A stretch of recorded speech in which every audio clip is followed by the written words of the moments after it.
Mr. Bill Randall.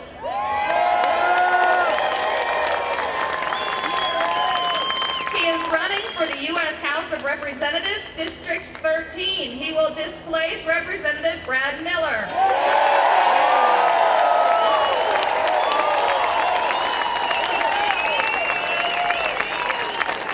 Mr. Randall is originally from New Orleans. He comes from a military family. Thank you very much for your service. He served his country with a distinguished and decorated 27-year Navy career.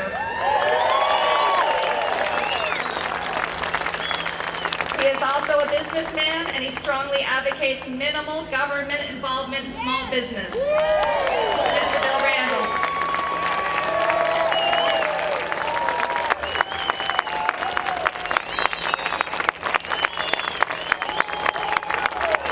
Good afternoon, fellow patriots. I had a speech prepared, and I've got something that's on my heart I would rather share. This is not a place for a speech. This is a time to transcend all of that, and I'm going to go from the heart right now. Having been raised in New Orleans, Louisiana, I was born in the 1950s. Let me tell you something. As a child coming up, I didn't just read about colored and white water fountains. I actually encountered them in my lifetime and had to make a decision. I didn't just read about going into a theater and having to sit in the balcony instead of the lower floor. I actually had to experience that. But I'm going somewhere with this, and stay with me. It is appalling that almost 50 years later, we still are not looking at things the right way, because back then,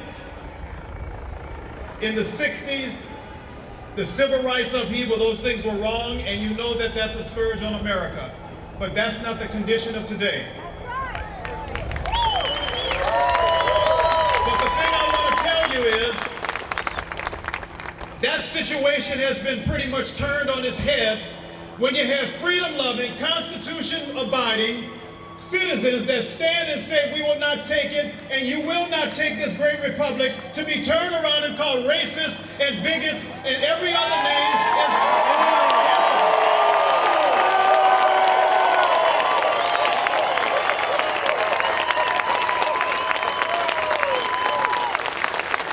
Let's start. I want equal treatment like white people. Call me a racist. Why don't you? Why don't you call me a bigot?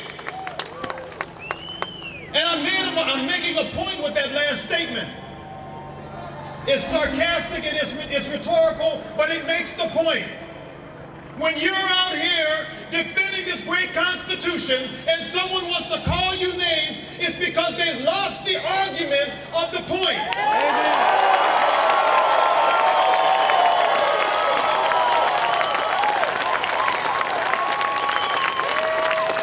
So the next time there'll be an accusation,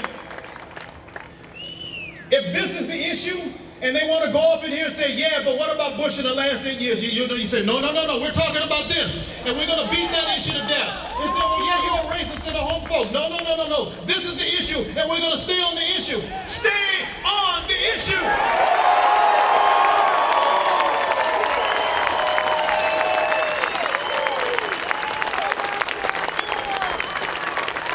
If you're being called names, you're in good company.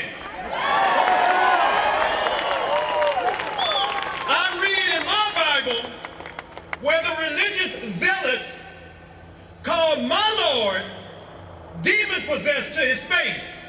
If they can call the Son of God demon-possessed, why should we be upset when they call us anything?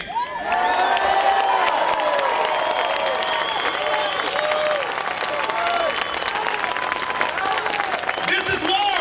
Sound the alarm. This is not an accident. They're trying to take our republic down, and we are not going to stand for it. This is not about Republican. This is not about independent. This is not about Democrat. This is about freedom-loving Americans who